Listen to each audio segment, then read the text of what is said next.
What I will do is to take a meta-reflection on the Meta Pictures project, and I will point out a number of complexities, and I would like to find the answer to the question, where is contemporary art from China located?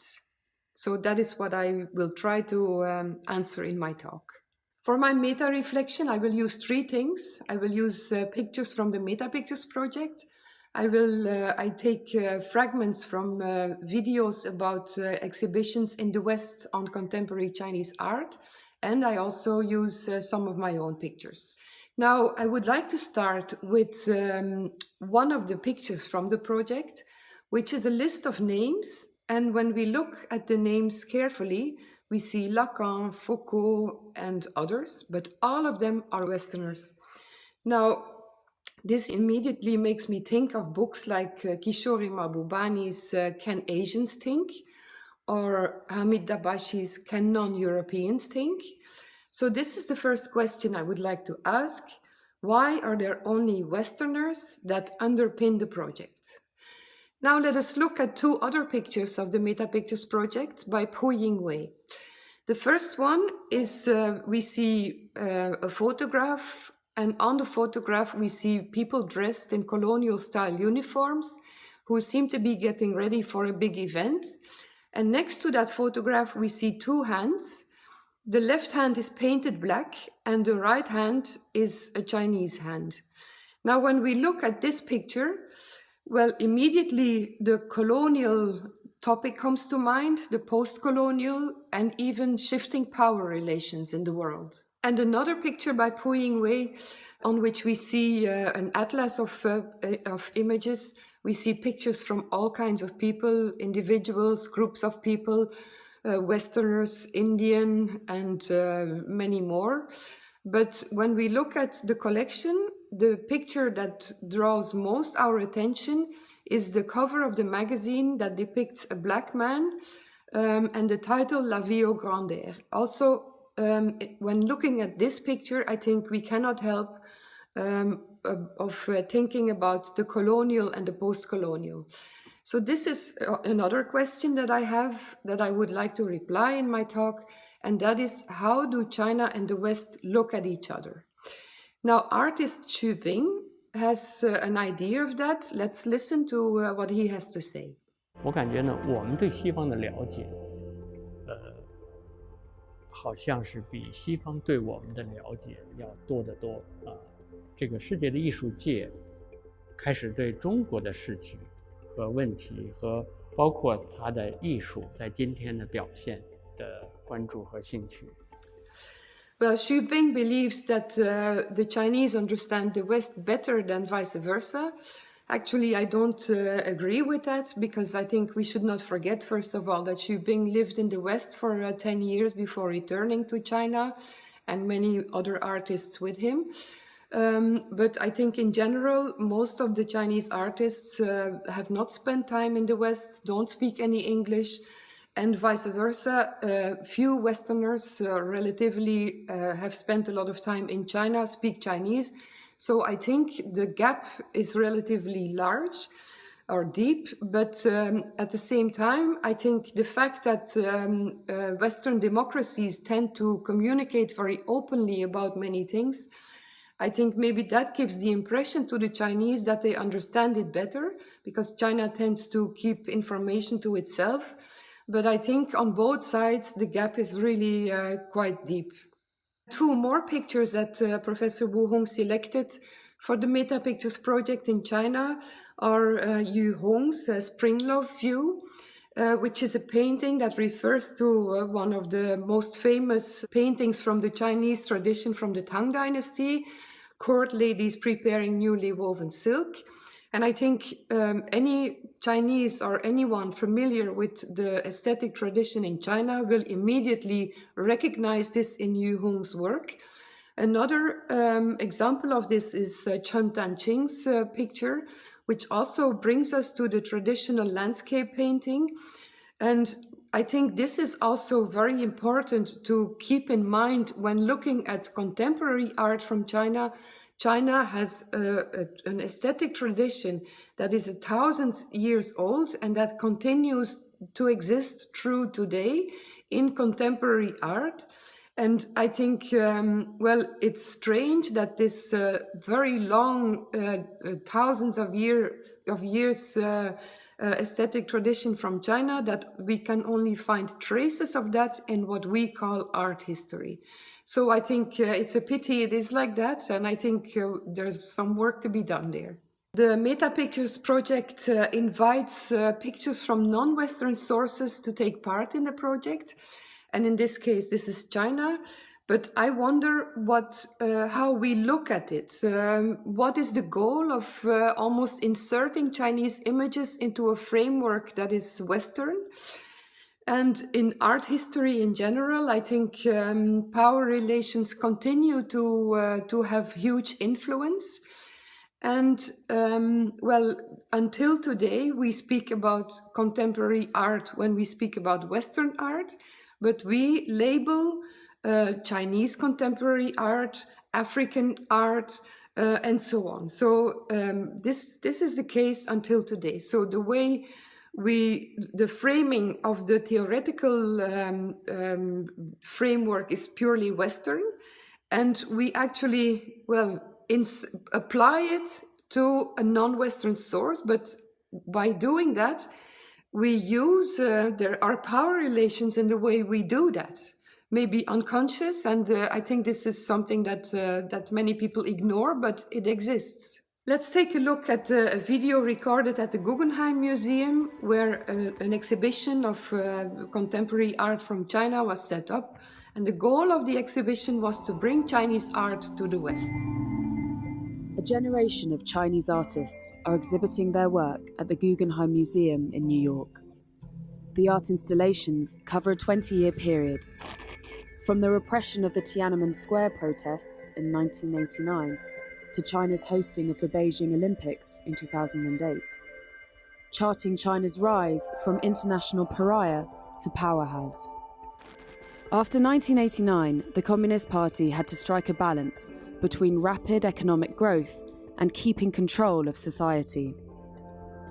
This is a work by Geng Zhangyi, and he takes the simple steps of putting on and taking off a jacket, parroting the kind of bureaucratic control that the party state was imposing on its society to control behavior of individuals. Alexandra Monroe is a curator of the exhibition, which aims to bring Chinese contemporary art to a Western audience. If this exhibition had opened in China, it would have been closed down. The country's culture is heavily censored. Many of the works in this exhibition were exhibited in shows or events or performances that were shut down, in some cases even before they opened. The Chinese government controls what its citizens see, as well as the imagery and information that leaves the country. So when we listen to Alexandra Monroe, she explicitly puts this whole exhibition within a political context. When we start looking at the video, within 20 seconds, we are confronted with the Tiananmen Square and the crackdown in 1989. I think this is kind of problematic because the goal of the show is to bring Chinese art to the West, but because it is framed within a political context, how can we expect that Western spectators of the show do not look at that kind of art, which is just contemporary art from China, from a political point of view, with a political gaze? So, and this is what happens continuously. I think the way the show is presented is also very much black and white, but it is not a black and white story. I've seen most of these artworks in China, so the context of contemporary art in China is forbidden, and that is allowed. It's a gray zone that artists also explore. And I think in setting up exhibitions on Chinese art in the West, well, we have influence on how Western people who have maybe never been to China look at art from China. Now, it's very interesting why is it that we continue to frame art from China within a political context? What is the reason behind that? That's an interesting question. Why do we do that? Now let's look at another exhibition, which is basically the collection of Uli Sig. And part of the exhibition was on in Hong Kong in M+, and part of the exhibition was on in Bern in Switzerland. This exhibition was sponsored by Credit Suisse, and you will hear from the fragment that, well, there is a Swiss connection there. It's the first time any museum has the material to tell a chronological narrative of the last 40 years in China and how it reflects society. I'm really touched by the first steps that artists did in the early or mid-1970s during the Cultural Revolution, when they secretly were fighting for their freedom to just be artists, to paint a landscape or a view out of the window, the so-called no-name group. For this show, we try to, we are now doing to make this show in a very chronological way. So we make one chronological show, which we call the 4 decades of Chinese art from 1974 to 2010. So that's the way we want to show year by year and how Chinese contemporary art from statues of the underground then become like kind of the booming, and how they react to rapid social changes in China. Our major aim is we want to show how Chinese art react such rapid social changes in such a compressed time, which is very rare in the world. It's an interesting connection to the fact that there is an exhibition happening also based on the Sig collection, partly ours and partly belonging to Dr. Sig, that opens in Bern, and that it has the same sponsor. And I would say for M+, the sort of Swiss connection is important. Not only do we have a major Swiss benefactor in the form of Dr. Sig, but we also have Swiss architects for our building that we're building now. And, you know, there are many links to Switzerland in a way, so it's a very nice relationship. For me, this collection would allow to represent this change better than a written text. You know, you would have to read 100 books to get that type of information and that variety and that emotion coming over, that rational thinking coming over to you. I think such an exhibition, of course, only allows a limited glimpse, but if you would roll out the whole collection, you will get just a very accurate and a very moving and all-encompassing view about the transformation of China. For me, the whole ensemble gives the real impact. It shows the width and the depth of Chinese artistic practice, which is really not very known, and neither in China nor outside. So it's the multitude of all this, and maybe of the two parts of the exhibitions, which allow you to understand more of contemporary China. The goal of the exhibition at M+ is to give an overview of the 40 years of social and economic transformation in China and how artists have interacted with that. P. Lee, who is the main curator of the Uli Sig collection, explains us and leads us around. Now, part of this show takes place in Hong Kong, part in Bern, and there is a very strong Swiss connection. Now, Uli Sig, he was Swiss ambassador to China after China opened up, and he was one of the people who saw that what was going on. Now we have to realize that China comes from a planned economy, that all artists are very poor, and but after opening up, this very special climate comes into being, which is really the start of contemporary Chinese art, or the start of contemporary art in China. And it's a very vibrant context. And at that point in time, there are a number of Westerners, ambassadors, but also businessmen who are in China and who recognize what is going on. Uli Sig is one of them. And Uli Sig collected a huge collection of Chinese art. And he's actually one of the people who, who was a bridge between what was going on in China and the West. But interesting when we listen to Uli Sig is that he says that this whole show of 40 years of art, which for him reflects really the transformation, and this is also what P. Lee agrees on, that this art, it's not known in the West, but it's also not known in China. And that is the interesting thing, because where is this art if it's not known in the West and not in China? And I think this brings us to the context in which contemporary art from China takes place. And this is really, for me, somewhere in between the West and China. And this is the case for Chinese artists who work in this space. It's also the case for artworks who circle in this case, in this context. So it's a very interesting thing what happens here. And I think this exhibition also tells us, that the very special location where contemporary art from China takes place. An interesting aspect, and very funny in fact, is that when we take a look at the show at the Guggenheim, the artwork from Kung Tianyi that Alexandra Monroe focuses on with the bureaucracy, that exact artwork do we see at the M+ collection. And this is also what happens. So a number of people gathered a lot of artworks from China in a specific area. And these were the artworks that the Western public was educated with, as this is art from China and this is the contemporary art and this is what is happening. But when you, especially in the 90s, when exhibitions were on about art from China, you could see the same artworks in every exhibition wherever you went, in Germany, in the US, and so on. So that's also a very interesting aspect, I think.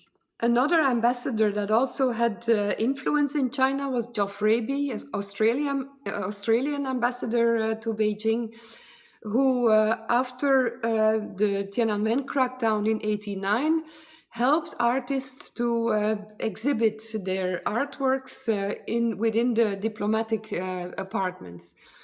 So let's take a look at that. It was difficult for artists to show art publicly.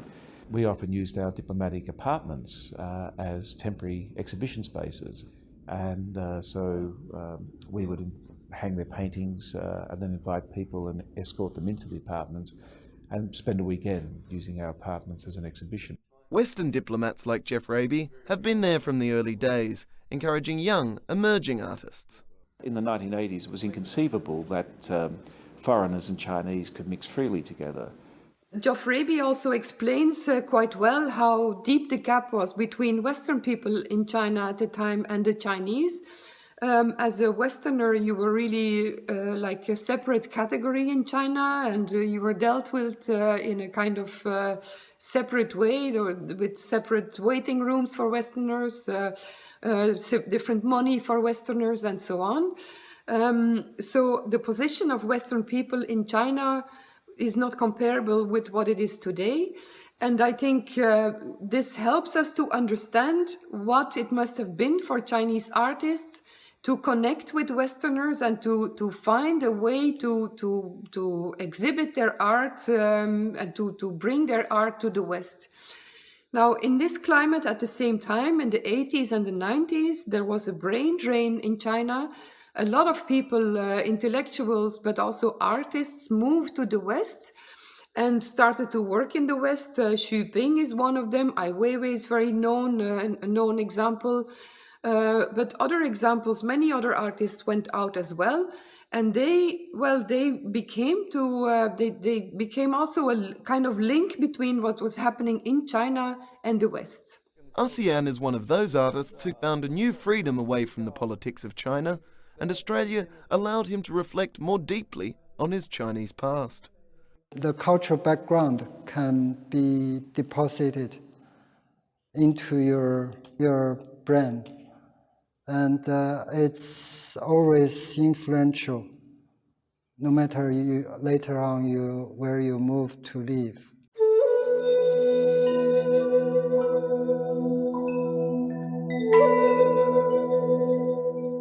in Australia, ASEAN's artistic expression evolved. It began creating exquisitely painted porcelain busts. In many ways, they are a very, very eloquent expression, you know, of his own displacement and his own cultural conversation, you know, with himself as someone who is Chinese, who's found himself in a different cultural environment. Now Beijing beckons. Like so many other expatriates, ASEAN divides his time between his adopted country and China. They're reconnecting, you know, with the city that they grew up in, you know, with their place, you know, which has moved on so dramatically that still I think some of them feel like foreigners there. The openness now of the economy, the capacity for Chinese to travel and foreigners to visit China is underpinning this great cultural flowering that we see present in the Chinese contemporary art scene. Geoff Raby explains very well how the Chinese society was very different in the 80s, 90s than from today. And he also says that China has opened up, but he explicitly says that it has opened up economically. And for art, this also means that the Chinese art was not only created and brought to the West, but also became part of the art market. And as we can see, and we know, we remember this art from China, the prices of that soared. And of course, this created a kind of an atmosphere in China because in the beginning, all the artists were poor. They had to paint advertisement bills in the streets to get some to survive. And then all of a sudden, just in a few years' time, some artists became billionaires. And of course, they created an atmosphere for other artists in China who also dreamt of the same. And well, the Law brothers are an example of that. But I think this is also interesting how, well, what it meant, what kind of art became part of the art market in the West and how this was promoted also. 我觉得这主要能够反映自身的生活就好了，因为我们得到很多的同时也可能失去很多。 The Lau brothers embody what became known as gaudy art, a movement that developed in the late 1990s. And while they delight in sending up consumer culture, they have become its beneficiaries. Major works by these artists will sell for up to $500,000. Now, without any doubt, China transformed tremendously. It's a totally different country today than a few decades ago. But the transformation was socially, economically, but not politically. When Deng Xiaoping decided to open up China, he explicitly said we should reform China, but politically the Chinese Communist Party should remain in place. And this has happened. And today we can look back at, well, a number of decades of total transformation, but politically this everything happens within the same political context that is controlled by the Chinese Communist Party. And this creates a very special atmosphere. And in my view, this may be one of the reasons why we continue to look at art from China as being political. Now let us again look at a few pictures from the Meta Pictures project to go deeper into this. We see a painting by Wang Yunpeng. It brings us to a small restaurant. It could be in Beijing. But what draws attention first are the characters on the window. And they say, food is cooked here like at home. And then on the inside, we see tables and we see the television screen. And on that, we see the Tiananmen Square and marching soldiers. Underneath the television, we see a commercial poster promoting Chinese beer. And that is promoted by the Olympic mascots.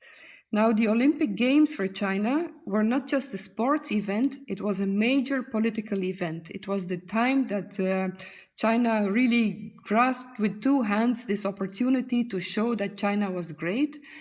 And the Olympics were promoted throughout the country, not as a sports event, but really as a political propaganda event. And all the Chinese were invited to take part in that. So the success of the games made it even more political, because the rings of the Olympics are now used in China as a symbol of China's political strength. Now, this is the inside of the restaurant. Now, if we look through the open door, we see the police van outside. So the political context is not only on the inside of the restaurant, it's also on the outside. The police van represents the state. So the state is not only there on the television screen within the restaurant, it's also there just outside the door. And this is, this image for me is very important, because I think one of the things that happen in China is that the Chinese propaganda system really tries to conflate individual life with political doctrine. And in this image, all of these aspects come together. It's presented like you can come inside and you can feel at home, because we make food as just like you make at home. But the whole context in which this happens is really a political context. And this now we can reflect on what it means to be an artist in such a context where politics is everywhere, where the control of the state is everywhere. And we look at one more picture from Zhang Kongkun.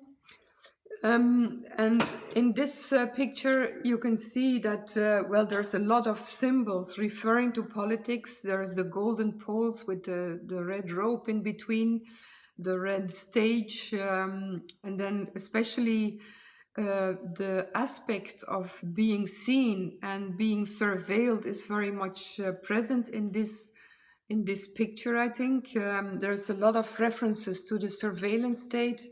We see the scanning machine, we see the bird with piercing eyes looking at us as spectators.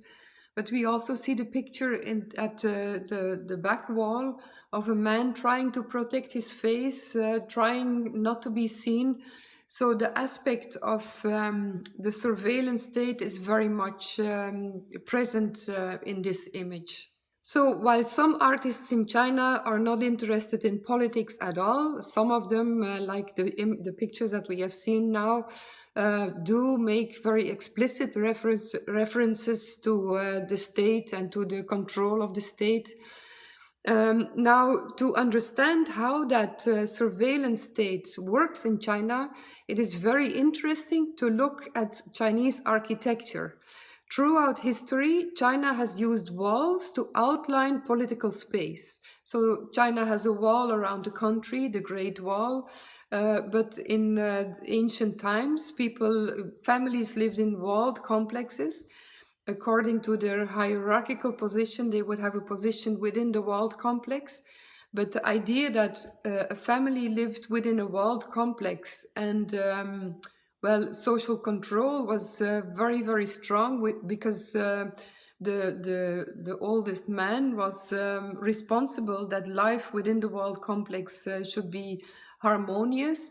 And then in ancient society, you had a number of families, clusters of families that had to remain in control. They were controlled by their own people. So people from within that cluster would be appointed for control in close relation to the state. And so the state was always present somehow within the walled complexes and within the way that the Chinese society was constructed. Cities were like walled cities full of blocks. We can see this image here where it's really a square city with blocks inside, and the center of authority is at the northern side. But the idea that to have open spaces where people could gather to discuss, did not exist in ancient China. And I think this is an interesting thought if we reflect on the surveillance state that China is today. What does that mean for art? Well, when Chinese contemporary art came into being, it was really very much in the margins and not within the institutes. And at some point, artists who did not have an official artistic education started to create art. They were not allowed within the museums and within the system. So what they did is just hang their paintings and their artwork on the railings, the fence around the museum. So they actually used the walls because they couldn't get in, so they used the walls as a kind of symbol or exhibition connection. Well, that is where they showed their artwork. For the Chinese spectators, this was also very new because they looked now at art. This was just right after that. This was in the 80s. So they looked at art that they had never seen before. So this was a big event. And artists also took to the streets to ask for artistic freedom. And then they organized seminars. There's a lot of discussion of what is contemporary art and what do we want from it and where do we want to go to. And then they had big seminars with artists coming from all over China. And in '88 there was a big seminar, and this was in preparation for the first independently curated exhibition in '89 within the walls of the museum. So this was really a big event, and this is a publication based on that exhibition, and they used the symbol of point of no return. So at that point, I think this was the liberal climate of the 80s before the crackdown of '89, but this is really where contemporary art started to blossom. And the point of no return shows as a symbol for the exhibition, an exhibition that pretty much encompassed everything that had happened in the 80s in China.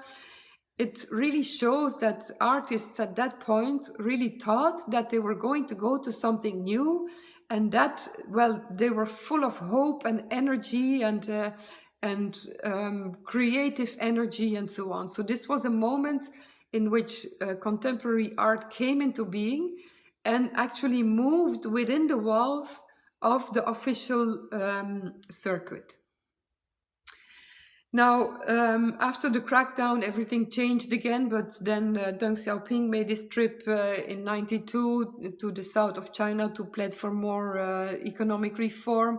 So slowly but surely, economy really started to take off. But if we look at the situation today, we can see that Chinese contemporary art still takes place within walls that are within areas that are walled, but areas that are really designed as places of art. This is the 798 Art District. When I first came here 8 years ago, the place was practically deserted. It took a group of artists and intellectuals to save it, along with the German government trying to save the beautiful Bauhaus buildings. Those buildings, of course, have been transformed now, bringing a little bit of Europe or America to Beijing. The Art District 798 in Beijing is a nice example of the context that Chinese art takes place in China. It's a walled area. In the beginning, there were still industrial activities going on. So over time, the area slowly but surely moved from an industrial area to an art zone, with galleries and places where art was shown. And of course, there's always the political hand having influence on what is happening. In 2012, in Shanghai, the Power Station of Art opened, really comparable to Tate Modern. Huge plant, a fantastic place. The Shanghai Biennale was held there. But before you could enter, you had to show your passport with numbers. So it was neatly registered who went in and who went out. Then a few years later, there was a huge exhibition on contemporary art, where you could see a lot of artworks that had been forbidden at some point, but everything was framed within a political context and like a little propaganda sauce on top of it. There are many places like this. For instance, the Today Art Museum was a museum in Beijing, first showing international contemporary art, and suddenly, almost from day one to the next day, since Xi Jinping came on, actually, the museum changed, and it changed into a propaganda machine. Suddenly, there was this exhibition on the rhetoric of the Opium War and what the West did to China, and the century of humiliation was presented. So this is what happens within the art scene in contemporary art. One day it is allowed, and the next day it's not anymore, and it just disappears. This is what China is, but it's also it reflects the position of contemporary art in China. Now, Melissa Chiu, she explains that private galleries come into being. Let's listen to her for a second. We see private museums being built by artists and private collectors. And you see auction houses emerge. By this account, Beijing is certainly on its way to becoming a major art center. It's true, of course, that private galleries, many of them have opened up in China, and auction houses, and Chinese art has become part of the global art market. So when we look at it, at the situation from a purely economic point of view, then you could say that art in China is just part of the global art market. But when we look at it from a political point of view, then we get a different view. And what does it mean to have a private gallery within a context that is controlled by politics? When Deng Xiaoping announced the reforms, he explicitly said that we should reform economically, but not politically, and this is exactly what has happened.